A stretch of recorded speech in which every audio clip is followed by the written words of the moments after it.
Hello, good afternoon.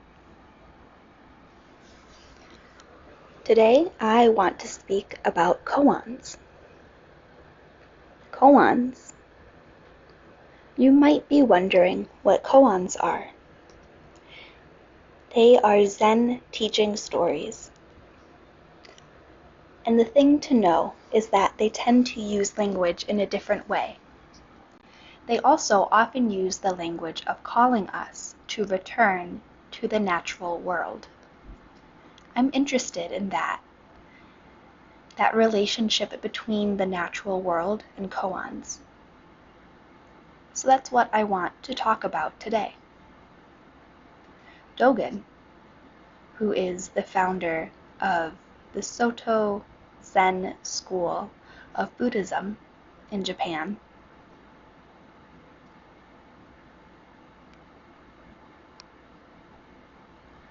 would often use this phrase: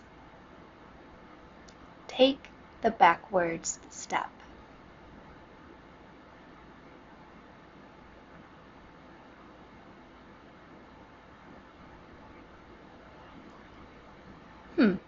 What an interesting phrase. I think it's important to understand this concept in order to understand Dogen's philosophy and his approach to practice. He is really relating this idea of taking a backward step as a way of returning to our true nature. To return in order to see and to experience the world directly. What he means when he says take the backwards step is that our awareness, our perceptions are often geared to seeking enlightenment or truth somewhere outside of ourself.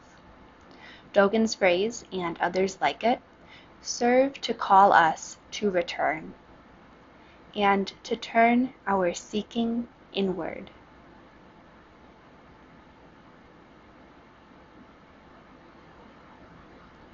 We have to really look inward to seek inside of ourselves.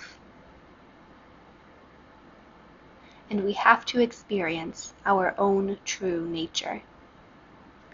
And typically, that means letting go. Letting go of our concepts, our discursive mind, letting go of our fixed ideas, letting go of our stories. When we drop all of these, what remains is just this moment, exactly how it is. I'm sure that some of you have had moments like that in your life, perhaps even recently, where you experience yourself in a deeper way, when you feel more connected with the world. I'm sure that this has happened for some of you, maybe even as recently as this past week. Where do you find that clarity of something deeper, something that deeply affected you? Or perhaps it was a moment when you chose to stop and to act in a more compassionate, clear, connected way. That's the same thing. You might think, is that all? Is it really that simple? And yes, it is.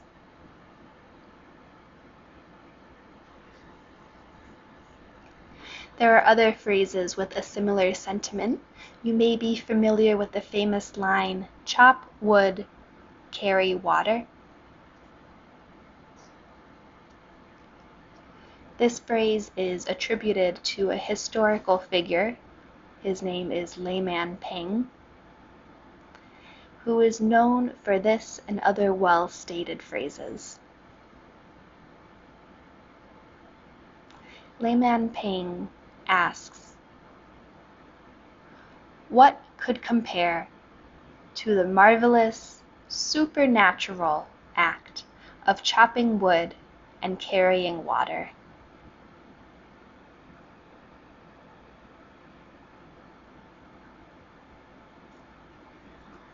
What a beautiful line. Just chopping wood and carrying water. Calling us.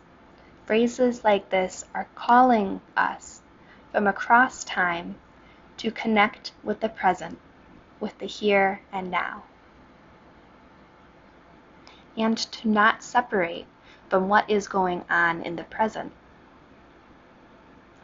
To live simply and mindfully, and finding enlightenment in everyday activity, in every task, and in the natural world and all that surrounds us. When we stop separating ourselves and start to live in a more connected and equitable way with ourselves and the world.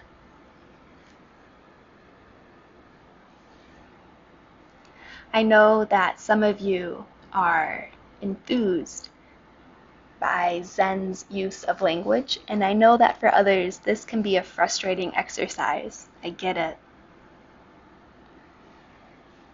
And then with phrases like, take the backward step. I mean, why can't this be explained clearly? Why does it need to be so muddled?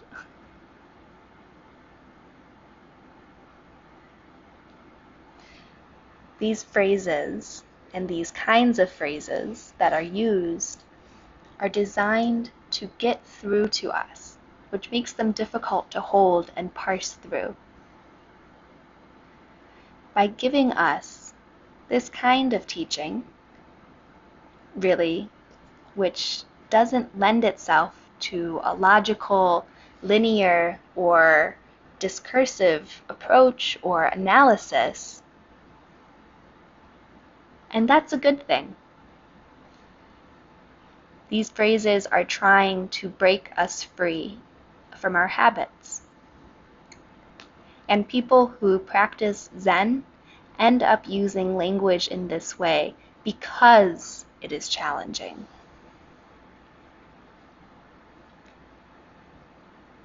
And this language is important only because it helps us reorient and find our true nature. That's all. It directs our attention back to our own experience. So how do we connect with our own experience? Connect with our true nature? Well, Dogen has a text where he outlines how this can be done. It's called the Fukan Zazenji, or the Universal Recommendations for the Practice of Zazen.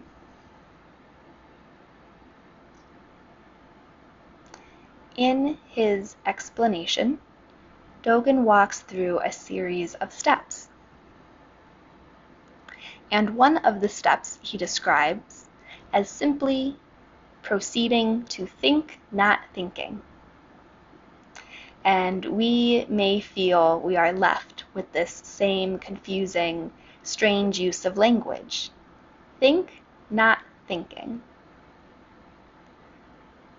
What is Dogen saying here? Well, he goes on to explain that you can think, not thinking, by not thinking.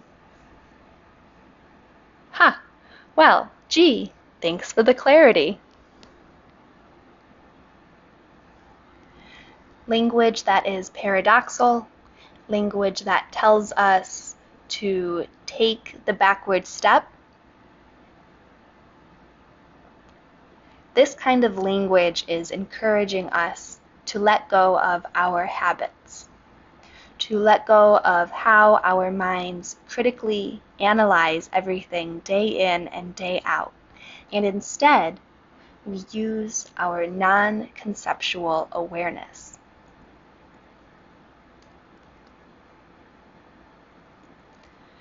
Another less confusing and less mystical way that we can talk about this is to say that phrases like this are designed to help us step away from our habitual self. From our, how can I say this? From our small self. Those of you who recently took the presets, or those of you who have joined our full moon ceremony, you know that there is a moment in each of these ceremonies where we take our refuges vow, and we vow to take refuge and to return to ourself.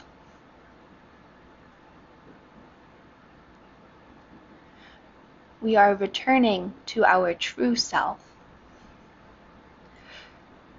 During these ceremonies, we chant, "Return to Buddha, it is done." "Return to Sangha, it is done."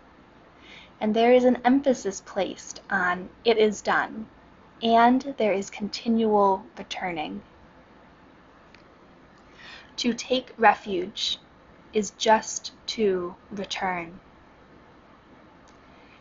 My teacher will oftentimes say that refuge means to fly home. That's all we're doing, flying home.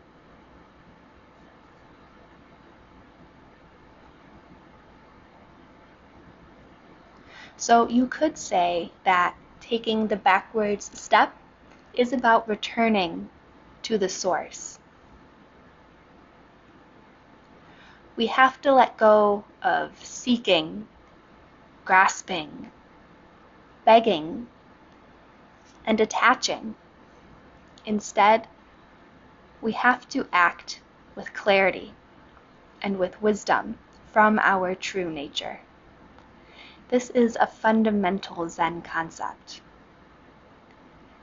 Emphasis is placed on our direct experience instead of on our intellectual understanding and analysis. Instead, we are invited to awaken to this moment exactly how it is, without our thoughts overpowering this moment. Dogen's explanation of how to think not thinking by not thinking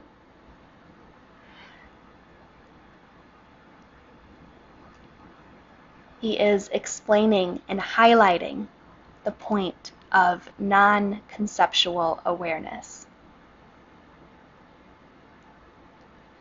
which is a state of mind that is not caught by our usual discursive mind, or not trapped in our thoughts, judgments, or labels. Instead, we can use a state of clarity and awareness, where the mind is open and able to receive whatever arises, and without getting stuck there either.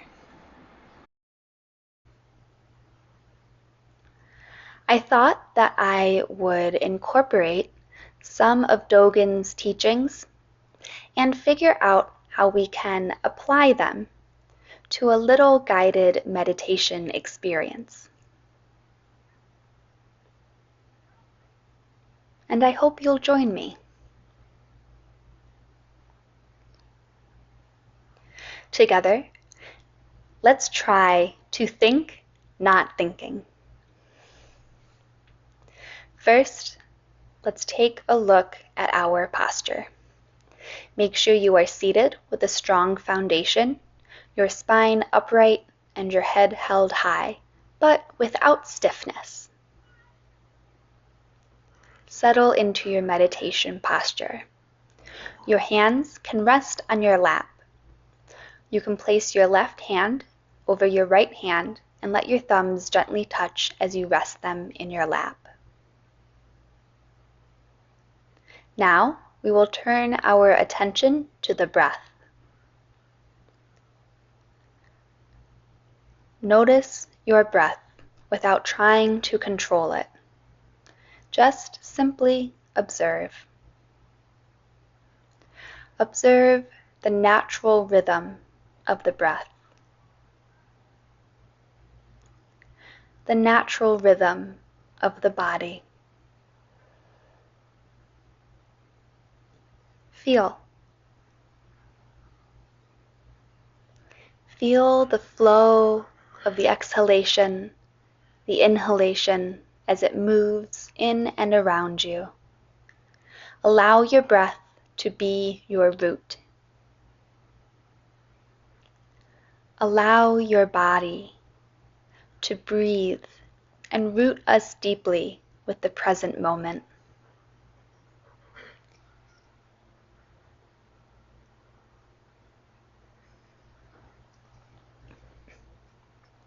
Next, Dogen talks about non-attachment to our thoughts.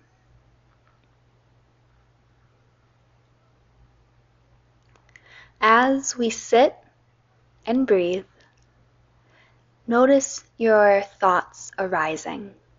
That's okay. It's natural. Don't get pulled into the rabbit hole of your thoughts. You can envision your thoughts as though they are a breeze, blowing through our branches, stretching into the moment. We are like a tree, rooting deeply into the present moment. Our branches are stretching and expanding outwards. The breeze can pass through our branches that will shake slightly as it goes, and that's okay. Or maybe you can see your thoughts as a bird that has swooped in to perch on your branch to rest before it takes off and flies away.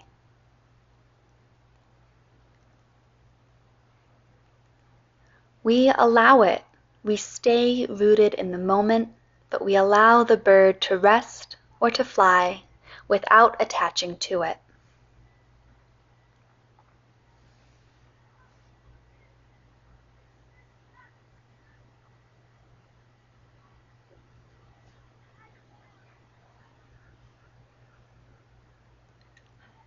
We are just returning to our breath, returning to our body. Gently, returning home. Use the sensation of your breath as a focal point to root and to ground yourself.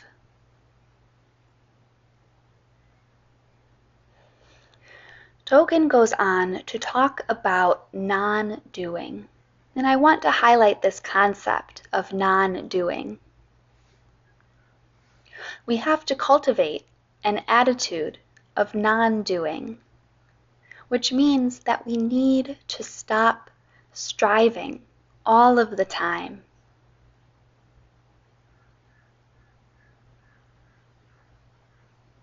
Let go and release any expectation. Let go of any goal that we have for our meditation practice. Instead, simply be present with whatever arises, allowing things to naturally arise without trying to manipulate or change it. Simply allow it to be. As Dogen goes on, he introduces the next concept of open awareness.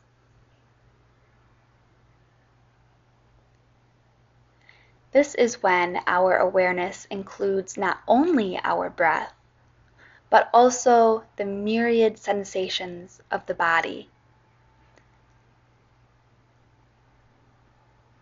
Sounds, smells, sights, whatever that surrounds us, we include it.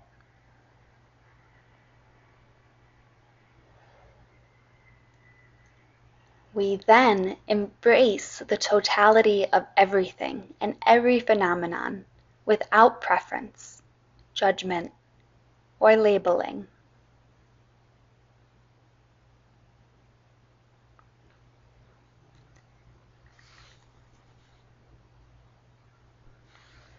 We feel when we drop this separation between ourself and them, or self and others,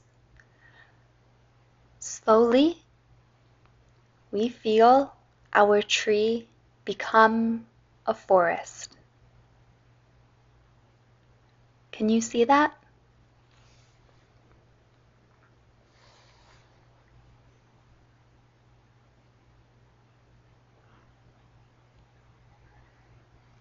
Perhaps a simple concept that Dogen also uses frequently is just this. When we finally let go of any separation between ourselves and others, between ourselves and the present moment, and we are just resting and relaxing in whatever is here, without needing to grasp, without needing to attain, without needing anything beyond this present moment.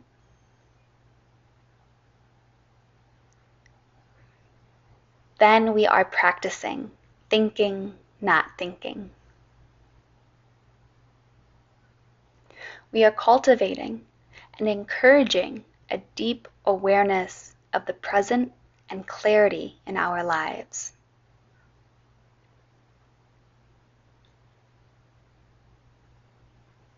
And it will continue to deepen.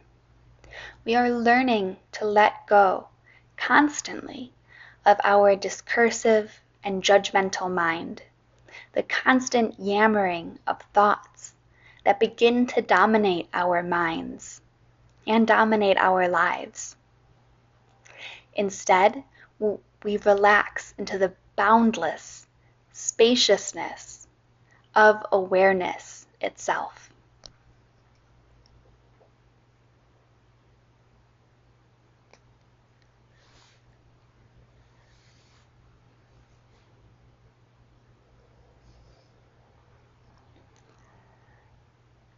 Can you see this moment exactly how it is? How can you support yourself to see this moment just how it is?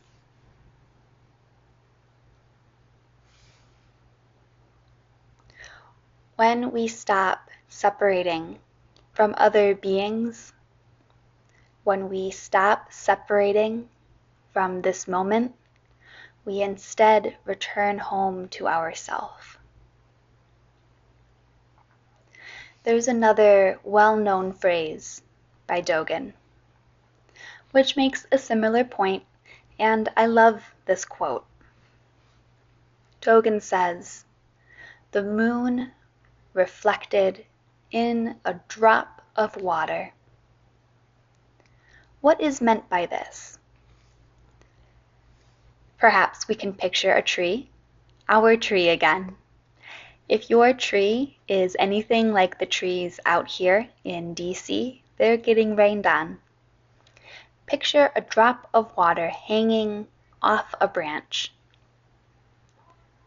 The water droplet contains the entire moon.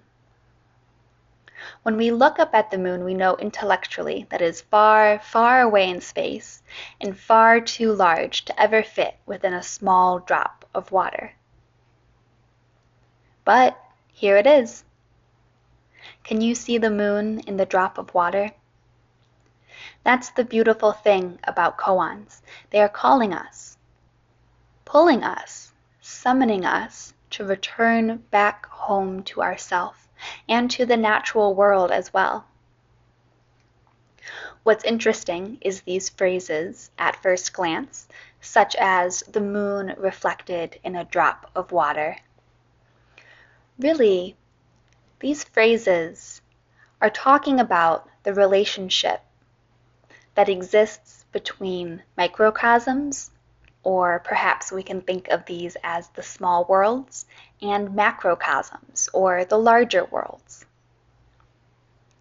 Or the relationship at play between the internal and the external, between our self and the other, or our internal world and everything else. Really, these phrases invite us to consider how everything is connected and to remind us that even the smallest, the most impermanent thing, such as a dewdrop, can contain, well, in fact, do contain everything. And they are a reflection of everything in the universe. But when we look more deeply, we see that the koans are showing us even more. They aren't just a metaphor for the natural world, but they are a marvelous invitation to awaken here and now. In Zen Buddhism, the moon is often a symbol of awakening or of wisdom. We are awakening to true reality and our inherent Buddha nature. So that drop of water represents our individual self, which seems separate from everything, which seems separate from the whole, but as we know, it is not. However, just as the moon's reflection can be seen in a single tiny drop of water, so too can awakening arise in every being. That potential resides in everything. When we stop seeking externally and we then instead use our expression of our true nature, that true nature that is just waiting for us, just waiting to be discovered within us. Koans serve to challenge us to stop thinking about, well, to stop thinking, period, but to stop thinking about the world in dualistic terms.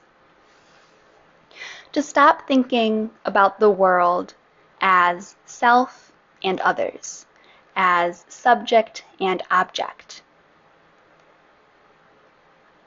as enlightenment and delusion. And instead,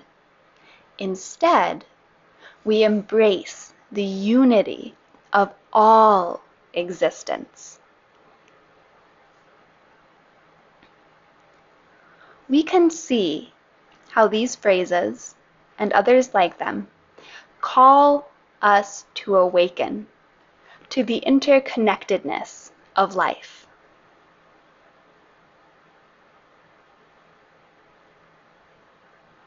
To awaken to the sincere truth that is within everything, that is at the foundation of our path. Phrases like this are an invitation to see the moon, to see the wisdom, to see the enlightenment within our own being,